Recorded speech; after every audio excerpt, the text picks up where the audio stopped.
예수님이 사역하실 당시에 예수님께 특별한 은혜를 받는 자들이 있습니다.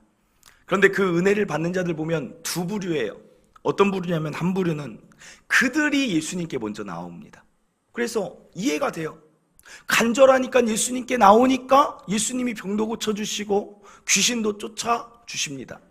그런데 어떤 은혜 받는 부류는 어떤 모습이냐면 예수님께 도움을 요청한 적이 없는데 예수님이 먼저 찾아가 주세요. 그래서 그들을 고쳐주신다는 거예요. 그들의 뭔가의 문제들을 해결해 주신다는 것입니다. 오늘 읽은 본문에 등장한 이 38년 된 병자도 이 후자에 속하는 부류예요. 이자에게 예수님이 먼저 찾아가시고 은혜를 주셨습니다. 그럼 오늘은 왜 이자에게 예수님이 찾아갔을까? 도대체 어떤 자에게 예수님이 찾아가시는 걸까? 어떤 자에게 특별한 은혜가 임하는 것인가를 함께 살펴보길 원합니다. 오늘 말씀해 보니까 지금 이 병자가 어디에 있습니까? 베데스다라는 연못에 있어요. 그런데 이 연못은 전설이 하나 있습니다. 어떤 전설이냐면 4절에 보니까 이는 천사가 가끔 못에 내려와 물을 움직이게 한다는 거예요. 그런데 이 물이 움직이면 먼저 들어가는 자가 어떤 병에 걸렸든지 낫는다는 것입니다. 그런데 여기 성경에 보면 어떻게 돼 있어요? 지금 가로가 쳐져 있어요. 가로가 쳐져 있다는 건 뭐냐면 사실이 아니라는 거예요. 그냥 그들에게 있는 설 중에 하나라는 것입니다. 정말 천사가 내려왔다 이런 게 아니라는 거예요. 이것은 자연적인 현상으로 봐야 돼요. 그래서 어떤 사람은 이 베데스다 연못을 어떻게 이야기하냐면 이 연못은 분명히 온천이었을 거다 그래요. 여기는 온천이어서 온천 이렇게 뭐 가보면 이렇게 기포가 막 올라오잖아요. 물이 움직이잖아요. 그렇기 때문에 그 온천 물이 밑에서 이렇게 뭔가 뜨겁게 되는 것을 사람들이 천사라고 생각했을 것이다 이렇게 추측을 합니다. 그런데 여기서 또 한 가지 맞물리는 게 뭐냐면 그 당시에 가장 많은 이스라엘 당시에 병이 있었는데 그 병이 뭐냐면 어떤 병이 있었냐면 피부병이에요. 피부병. 그래서 옛날 사람들 보면 우리나라 왕들도 종기 때문에 죽잖아요. 이스라엘 왕도 어떤 왕들은 종기가 나가지고 그 염증이나 이런 것이 치료가 안 돼서 죽는 거예요. 골마서. 한마디로 피부병이 많은데 이 연못에 피부병 걸린 자들이 거기에도 많았을 거예요.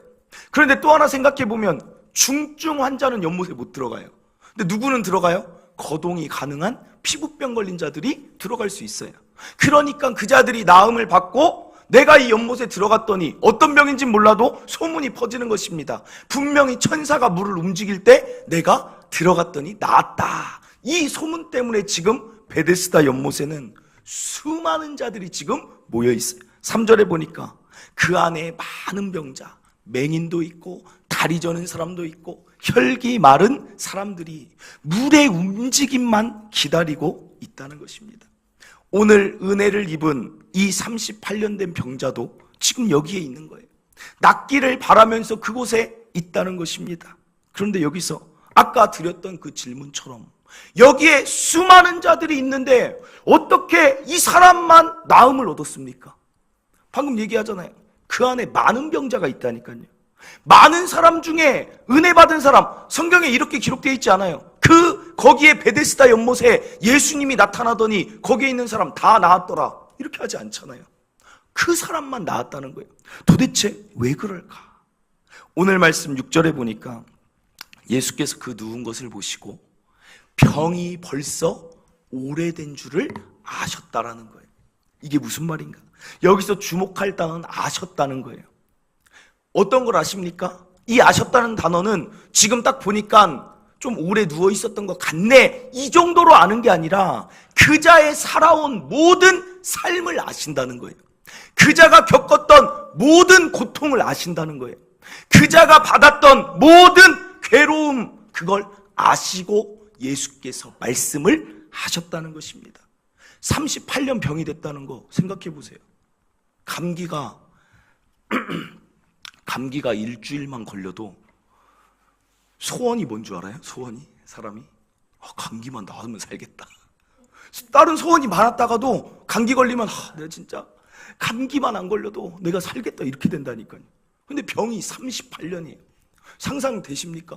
누워서 제가 교통사고가 나가지고 병원에 누워 있었는데 보험회사에서 2주 누워 있으면 뭐 보상이 많이 된대요. 2주 누워 있어야. 근데 제가 2주를 며칠 만에 나온 줄 아세요? 일주일 만에 병원을 뛰쳐나왔어요. 왜요? 못 누워 있겠어요. 병원 밥이 그렇게 맛이 없어요. 그리고 그냥 누워 있는 게 너무 답답해요. 막 거기 갇혀 있는 게. 건강한 사람이 누워 있으라고 하니까 그게 너무 답답한 거예요. 그러니까 움직일 수 있는데도 거기에 있어야 뭐 보험회사에서 조사 나오니까 거기 있어라. 그래서 제가 못 견디고 일주일 만에 뛰쳐나왔다니까요. 근데 이 병자 지금 생각해 보세요. 38년을 누워 있었다니까요. 누워서 보는 건 하늘밖에 없다는 거예요. 그리고 병이 이렇게 오래되면 어떤 일이 있습니까?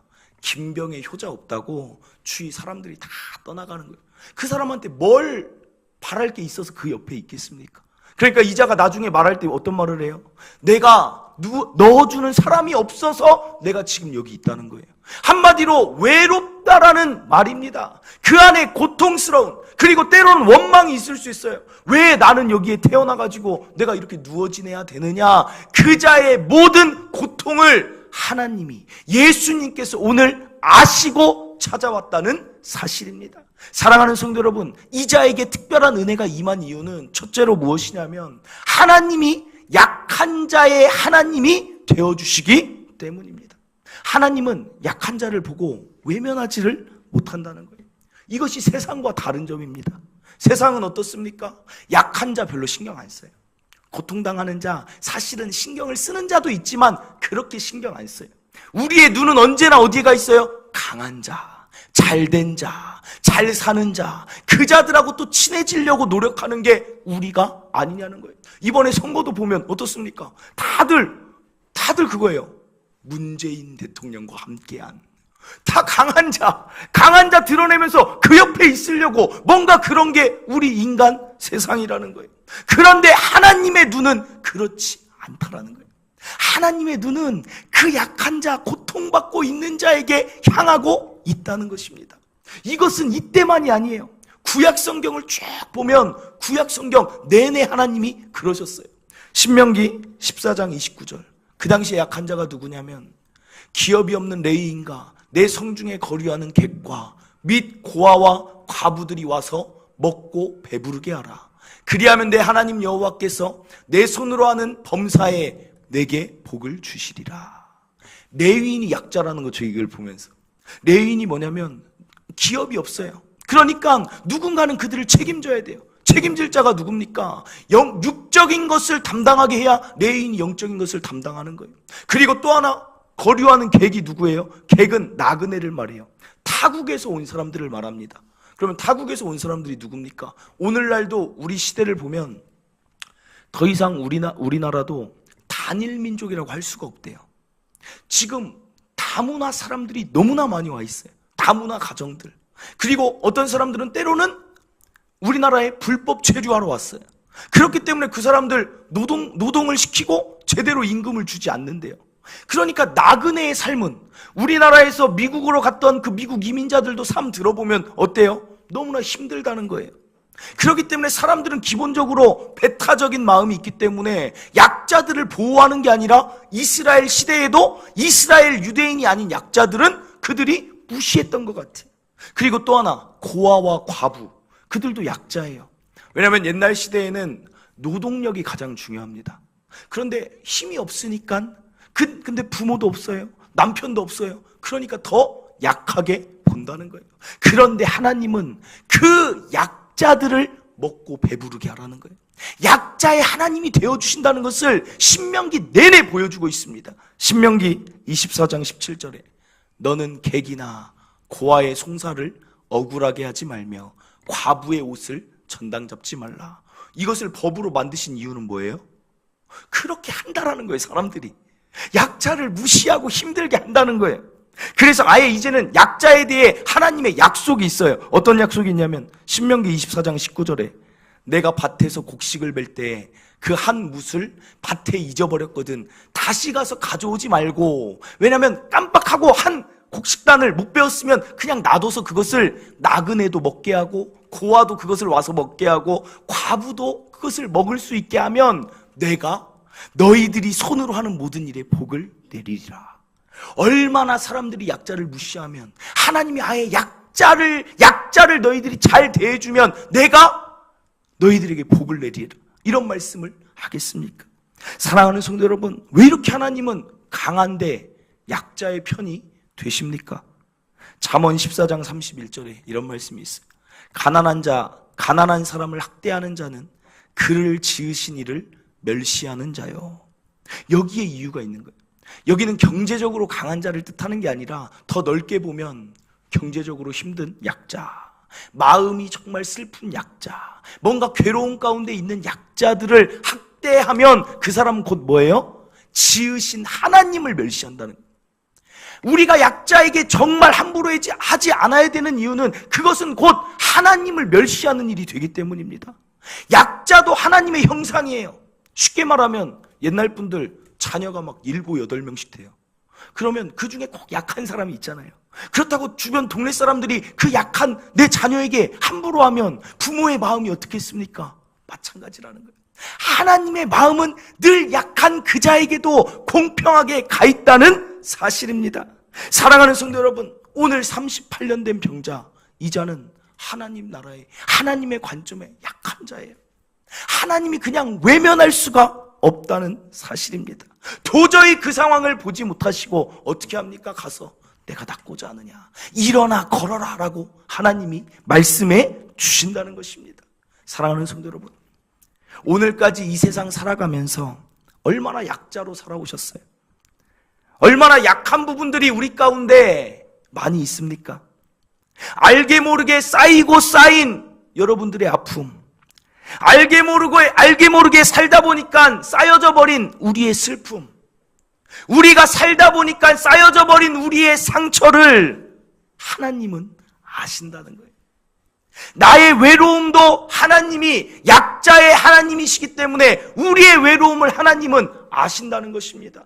여러분이 가정에서 어떤 상처를 받았는지 하나님은 아세요.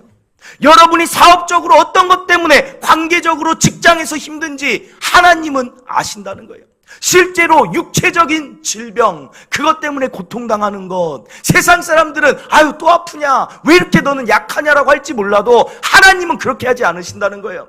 약한 너도 나의 형상이기 때문에 나는 너의 하나님이 될 것이고 너는 일어나 걸어라라고 하나님은 말씀해 주신다는 사실입니다. 오늘 이 자리에서 약한 성도분들, 마음에 깊은 아픔이 있는 성도분들, 하나님이 여러분과 함께 하십니다. 하나님은 여러분을 외면하지 않으심을 믿으시길 바랍니다. 여러분 혼자가 아니에요. 약한 그 상태로 하나님이 놔두시지 않고 반드시 오늘 이 병자가 치유된 것처럼 저와 여러분 약한 자들은 치유함이 있을 줄 믿으시길 바랍니다. 이사야 60장 22절 가슴 뛰는 말씀이에요. 그 작은 자가 1000명을 이루겠고 그 약한 자가 강국을 이룰 것이라. 누구 때문에요? 하나님 때문에. 때가 되면 나 여호와가 속히 이루리라. 그러므로 우리가 약해도 괜찮다는 거예요. 하나님이 약자의 편이 되어 주시기 때문입니다. 저는 이 본문이 정말 감사하고 이 병자가 치유된 게 내일같이 기쁜 이유가 무엇이냐면, 딱 이 본문을 보는데 누가 생각나냐면 우리 교회가 생각이 나는 거예요. 우리 교회가 얼마나 약했습니까? 지금도 약한 부분이 있지만 작년을 생각하면 주변 교회는 다 강자 같아요. 다 갖춰졌는데 우리 교회는 약자 같아요. 약자. 굉장히 약해요. 그런데 어디에 의지할 때가 있어요? 하나님이 약자 편이 되어주시잖아요. 하나님은 약자에 관심이 있잖아요. 약한 우리 교회도 하나님 교회니까 하나님이 그냥 놔두지 않고 이렇게 은혜를 주시고 이끌어 가시잖아요. 그러니까 약자의 하나님은 우리에게 위로라는 거예요. 그리고 저 역시도 마찬가지예요. 저를 생각할 때 저는 제가 알아요. 제가 얼마나 약한 자인지, 제가 얼마나 부족한 자인지 제가 압니다. 그런데 이 연약한 자를, 하나님은 약한 자를 세우시니까 나를 들어 사용하여 주시는 그 좋으신 하나님께 감사밖에 나올 수 없다는 거예요. 사랑하는 성도 여러분, 여러분들, 여기 있는 여러분들은 강한 자입니까? 약한 자입니까? 약한 자라고 해도 괜찮다는 거예요. 여러분의 그 약함에 하나님의 강함이 더하여질 거예요. 그리고 나에 있는 이 약함은 반드시 회복될 것을 믿으시길 바랍니다. 제가 질문 하나 드릴게요. 연약한 양과 강한 사자가 있어요. 그럼 여러분들은 어떤 모습이 되길 원하십니까? 다들 속으로 내가 다 들었어. 다들 이랬어. 사자. 난 사자야, 사자. 강한 사자, 멋있잖아요, 사자. 그 양 막 힘없고 이런 거보다. 어떻게 보면 여러분들이 다 사자 되기 위해 사는 거 아니에요? 스펙을 더 쌓고, 내가 세상 경험 더 있어야 돼. 내가 어디 가서 누구한테 더 배워야 돼. 내가 더 세상 경험 많고 인맥도 많아져가지고 내가 멋지게 살 거야. 내가 내 먹이를 쟁취하게 살 거야. 다들 강한 사자처럼 살려고 하는 게 여기 있는 여러분 아니냐고요. 다들 사자가 되려고 하잖아요. 그런데 실상을 아십니까? 사자의 실상. 사자가 강해 보이는데 사자가 한 달에 한 번 사냥을 나가요. 30번을 나간다면 그 중에 사냥 성공률이 얼마나 될 것 같아요? 한 달 사냥을 나가면 30번 나갔어요. 한 달 동안 사냥을 나갔어요. 몇 번 성공할 것 같아요? 사자가 한 달에 한 번 사냥에 성공한대. 한 번. 그리고 어제 에버랜드 가서 들었잖아요. 우리 유치부 행사 가서 에버랜드 갔더니 잘 해놨더라고요. 전 예전에 가서 잘 몰랐는데 사파리 월드만 이렇게 돼 있는 게 아니라 요새는 그 로스트밸리라고 해가지고 초식동물만 보는 데를 이렇게 만들어 놨더라고요. 초식동물들 보는데 거기에 이제 사파리 월드랑 이렇게 겹쳐서 아마 그냥 제 생각에는 육식동물하고 초식동물이 같이 살면 좀 이렇게 뭔가 안 좋은 게 있어서 이걸 분리를 해놨는지. 근데 그 가운데 이렇게 사파리 월드랑 이렇게 겹쳐요. 겹치는데 사자가 딱 있어요. 그런데 그 가이드가 하는 말이 뭐였어요? 무슨 얘기를 했냐면 여기서 서열 1위가 누군 줄 아냐는 거예요. 우리는 서열 1위가 누구예요? 당연히 사자인 줄 알았잖아요. 근데 거기서 서열 1위는 사자가 아니라 기린이 돼요. 아니 어제 같이 가서 들었는데 왜 몰라요? 나는 그거 듣고 되게 신기했는데 기린이 1위래요. 기린이. 그러면서 얘기했잖아요. 사자가 뒤에서 잡아먹으려고 해도 기린이 도망가다가 그 긴 발로 뻥 차버리면 그냥 나가 떨어진대요. 강한 줄 알았는데 사자가 거기서 서열이 몇 위? 1, 2위가 안 된다는 거예요. 사랑하는 성도 여러분, 강한 줄 알았는데 사자의 삶이 때로는 얼마나 배고픈 줄 아십니까? 내 능력으로, 내 힘으로, 내 날카로운 이빨로 멋지게 살아가려고 사자가 됐지만, 사자로 태어나서 그렇게 살려고 하지만 그 삶은 쉽지 않다는 거예요. 여기서 설명드릴게요. 연약한 양, 약해 보이지만 양이 실상을 보면 얼마나 양처럼 좋은 인생이 있는 줄 아십니까? 양은 이 사실 또 아세요? 여러분들은 모르는 사실이 참 많은 것 같아요. 제가 양을 먹이를 줘봤는데 양은 윗니빨이 없어요. 아세요? 정말 모르시는 게 많아요. 어떻게 나는 이런 걸 알지? 양을 먹이를 주러 갔는데 제가 어디 횡성에 갔는데 양을 막 풀어놓고 사는 데가 있더라고요. 먹이통을 들고 딱 거길 입장했더니 양이 저쪽에서 한 30마리가 저를 향해 막 뛰어와요. 저 너무 무서웠어. 너무 막 두려웠어, 막. 근데 뒤에 이제, 어찌됐든 딸도 있고, 와이프도 있고 하니까, 괜찮아. 하면서 있다고. 양이 막 저를 막 짓밟고 막 올라가고 하다가 이걸 놨는데, 진짜 이거 먹이를 줘봤는데, 윗니빨이 없으니까 사람 손에 상처가 안 나는 거예요. 한마디로, 짐승 중에 윗니빨도 없이 태어나서 살아가는 게 양이라는 거예요. 얼마나 힘이 없어요. 볼품 없어요. 멋이 없잖아요. 그런데 양에게는 뭐가 있냐는 거예요. 목자가 있잖아요. 목자가. 연약한 양이 되어서 사는 게 괜찮은 게 뭐냐면 연약하기 때문에 목자가 그와 함께 한다는 거예요. 물이 먹고 싶어서 한마디만 하면 목자가 맑은 시냇가로 이끌어가 주는 거예요. 내가 배가 고파서 양이 소리를 내면 그 목자가 그것을 어떻게 알고 푸른 풀밭을 이미 다 알아보고 야 저기로 이제 갈 때가 됐나 보다 알아서 푸른 풀밭 맑은 시냇가로 인도해 준다는 것입니다. 사랑하는 성도 여러분, 강하지 않아도 된다는 거예요. 하나님 안에 있는 하나님을 목자로 삼은 연약한 내가 돼도 하나님이 연약한 우리를 책임져 주시는 게 그게 바로 신앙이라는 거예요. 내가 강해서 산다고 지금까지 여러분 잘 사셨습니까?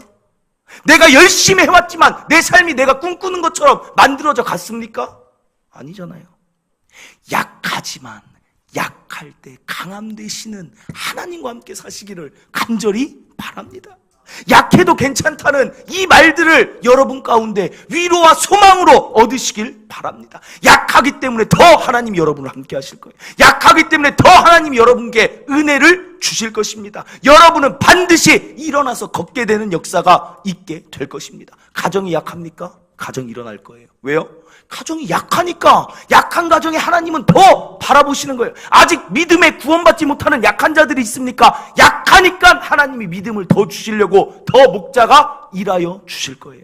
사업 가운데 정말 아무리 해도 안 되는 약하면 목자에게 부탁하세요.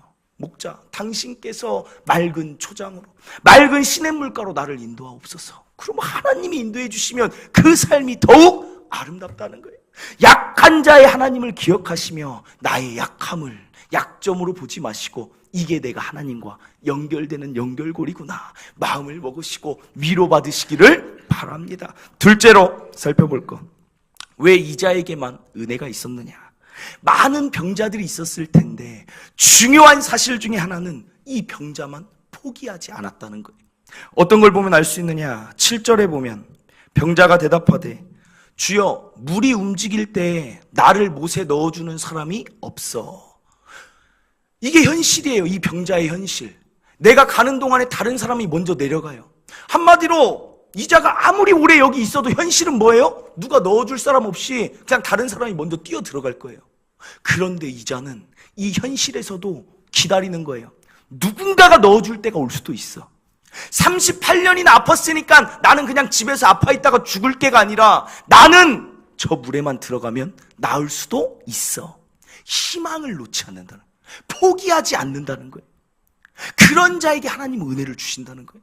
그냥 자포자기한 자에게 하나님의 은혜가 임하는 게 아니라 하나님의 은혜가 분명 있을 거야 라고 붙잡는 자에게 은혜를 주십니다. 성경에 보면 많은 인물들이 포기하지 않는 자가 은혜를 누립니다. 맹인들 보세요. 다윗의 자손 예수요. 그렇게 소리를 지르는데 사람들이 뭐라고 해요? 꾸짖어요. 야, 너희들 왜 이렇게 소리를 지르냐? 예수님 바쁘니까 너네 맹인들은 저리 가. 소리 지르지 마.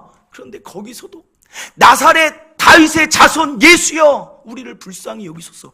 포기하지 않을 때 예수님이 쳐다보고 낫게 되었다는 거예요. 혈류병 걸린 여인 생각해 보세요. 사람들이 너무 많은데 그 여인의 약점은 유출병이에요. 그 당시 유출병은 사람들이 몸에 닿으면 부정하다고 여깁니다. 그렇기 때문에 나중에 만약에 그자가 사람들 속을 해치고 갔다는 것이 발각이 되면 그자는 큰일을 당할 수 있어요. 그런데도 포기하지 않아요. 예수님께만 가면 난 나을 수 있을 거야. 포기하지 않고 그 옷자락에 손을 댔을 때, 포기하지 않을 때 나았다는 것입니다. 저는 포기하지 않음의 최고봉을 누구로 보냐면 중풍병자와 내 친구들. 침대를 이거 끌고 중풍병자 안고 막 가는 거예요. 막 가는데 앞이 다 막혔어요. 도저히 갈 수가 없어요. 그거 어떻게 해요? 지붕으로 막 올라가요. 집으로. 그러더니 지붕을 뜯어버려요. 얼마나 황당한 일이에요. 나중에 그 집주인이 알면 무슨 난리가 나려고 그냥 포기하지 않는 거예요. 그냥 오직 은혜 이때 하나님이 하시면 될 거야. 그걸 믿고 그냥 지붕을 뜯어버려요. 그 장면을 상상해 보세요. 예수님이 설교하고 있는데 하늘의 빛이 막 갑자기 비치는 거예요. 야, 이게 뭐 하늘에서 뭐 무슨 영광이 나타나려나? 하늘에서 천사가 내려오려나 하는데 뭐가 내려와요? 갑자기 침대가 쫙.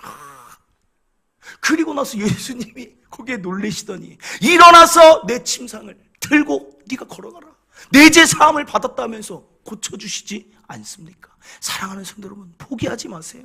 여러분의 가정에 어떤 일이 있어도 포기하지 마시고, 여러분 자녀의 문제도 포기하지 마시고, 믿지 않는 부모가 있어도 포기하지 마시고, 그 어떤 것이든 포기하지 않을 때 하나님이 도와주시면 한 번만 손대시면 낫는 게 우리 믿는 자의 삶이라니까요. 그러니까 우리가 왜 포기합니까? 한 번만 하나님이 은혜 주시면, 한 번만 하나님이 역사하여 주시면 완전하게 나올 수 있는데 왜 우리가 뭘 포기해야 돼요? 포기하지 마시길 바랍니다. 38년 된 병도 고치시는 분이 하나님이신데 우리 인생의 그 문제 못 풀 게 어디에 있겠냐는 것입니다. 권투 선수, 저는 직접 안 봤지만 홍수환이라는 권투 선수 있다며요. 7전 8기 7번 넘어졌는데 8번째 일어나서 딱 상대를 쓰러뜨리고, 그리고 한 말이 뭐예요? 엄마, 나 챔피언 먹었어. 그 영상 한번 찾아봐야겠어.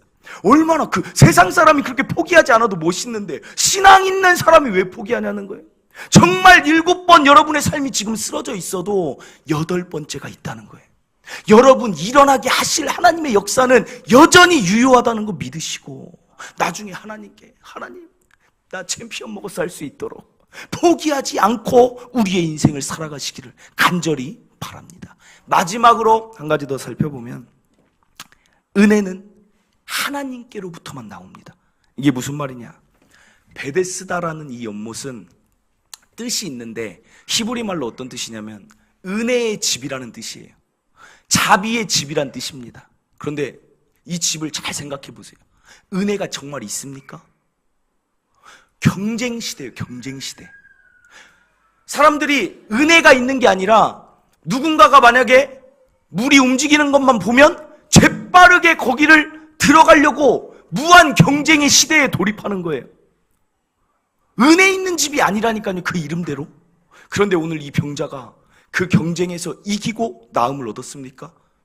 그 경쟁에서 이겨서 연못에 들어가서 나음을 얻었냐는 거예요. 여기에 중요한 영적인 원리가 있어요. 어떤 원리입니까? 이 베데스다라는 모습이 지금 누구의 모습 같아요? 우리가 지금 살고 있는 모습 같지 않아요? 무한 경쟁, 내가 남을 이기고 싶고 내가 남보다 먼저 쓰고 싶고. 우리나라 정말 안 좋은 문화, 경쟁의 문화 중에 하나가 뭐냐면 그 앞에 슈퍼가 하나 생겨요. 나도 슈퍼를 해요. 그럼 이 사람이 1,000원의 물건을 팔아요. 그건 경쟁이에요. 그럼 여기 있는 사람이 어떻게 팔아요? 1,000원에 팔어. 보자 한번. 난 900원.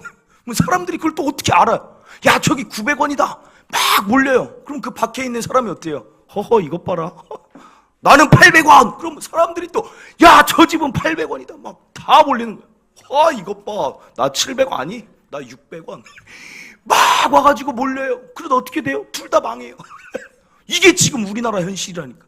경쟁이 너무 심하는 거예요. 그냥 서로 죽고 죽는 길인지를 모르는 거예요. 사랑하는 성도 여러분, 이 경쟁 시대에서 살아남는 방법을 우리도 더한 경쟁으로 들어갈 것이 아니라 연못으로 어떻게든 들어가려고 애쓰지 말고, 이 병자가 지금 나음을 어떻게 입었어요? 전혀 경쟁과 상관없이 은혜를 입었잖아요. 어떤 은혜예요? 그냥 하나님만 만났더니, 예수님이 말씀만 하셨더니 나았다는 거죠. 우리의 삶도 마찬가지라는 거예요. 우리가 열심히 살아서 내가 세상 성공하면 나의 아픔이 치유될 것이다가 아니라 그냥 하나님하고 함께 있으면 경쟁 시대든 어디를 살든 나에게는 은혜가 임하는 거예요. 사랑하는 성도 여러분, 누군가 이겨가지고 승리를 얻고 행복을 얻는 게 아니라니까요. 누군가를 이겨가지고 문제가 해결됐다고 기뻐할 게 아니라 하나님을 내 인생에 만나면, 그분만 내 인생에 찾아오시면 거기서 승리하는 인생이 되는 것입니다. 오늘 이 자가 연못에 안 들어가도 나았잖아요. 이것을 꼭 기억하세요. 나의 삶은 여기에서 내가 이겨야지, 내가 일주일 삶에서 6일을 내가 반드시 전투적으로 부지런하게 살아서 승리해야지, 이게 아니라는 거예요. 내가 일주일의 삶, 내가 주일날 예배를 드리지만 나머지의 삶에서도 하나님을 더 가까이 해야지, 하나님이 내 인생 만지시게 해야지, 하나님이 내 인생 이끌어 가시게 해야지, 그 생각을 가진 자가 나음을 얻는 것입니다. 시편 73편 28절에 하나님께 가까이 함이 내게 복이라. 이게 우리 삶에 나아갈 방향이라는 거예요. 열심히 승진해야지가 아니라 하나님을 더 가까이 해야지, 그때 그 자에게 은혜가 임하는 줄 믿으시길 바랍니다. 말씀을 맺습니다. 오늘 38년 된 병자가 고침을 받았어요. 왜 이 자가 고침을 받았을까? 첫째 이유는 하나님은 가장 약한 자의 편이 되어주신다는 것. 그러므로 우리가 약해도 하나님이 계시니까 걱정하지 마세요. 내 가정이 약하고 내 믿음이 약해도 걱정하지 마세요. 하나님의 강함이 언젠간 내 삶에 밝은 빛을 비춰주실 때가 온다라는 거예요. 둘째로, 포기하지 않는 자에게 은혜가 임합니다. 포기하지 마세요. 그 어떤 부분이든 포기하지 않고 구하다 보면 언젠가 어느 순간 하나님이 한 번만 손대주시면 깨끗하게 다 해결되는 거예요. 마지막으로, 은혜는 하나님께만 있습니다. 세상 가서 은혜 구하지 말고, 세상 방법으로 뭐 잘 되려고 하지 말고, 하나님께 늘 구하여서 가까이 함으로 복된 인생 되시기를 간절히 바랍니다. 이 시간에 우리 찬양하고 기도하겠습니다. 찬양은 아바 아버지라는 찬양인데 이 찬양의 가사를 잘 생각하시면서 위로받으시고 아버지의 마음을 느끼시기를 간절히 바랍니다.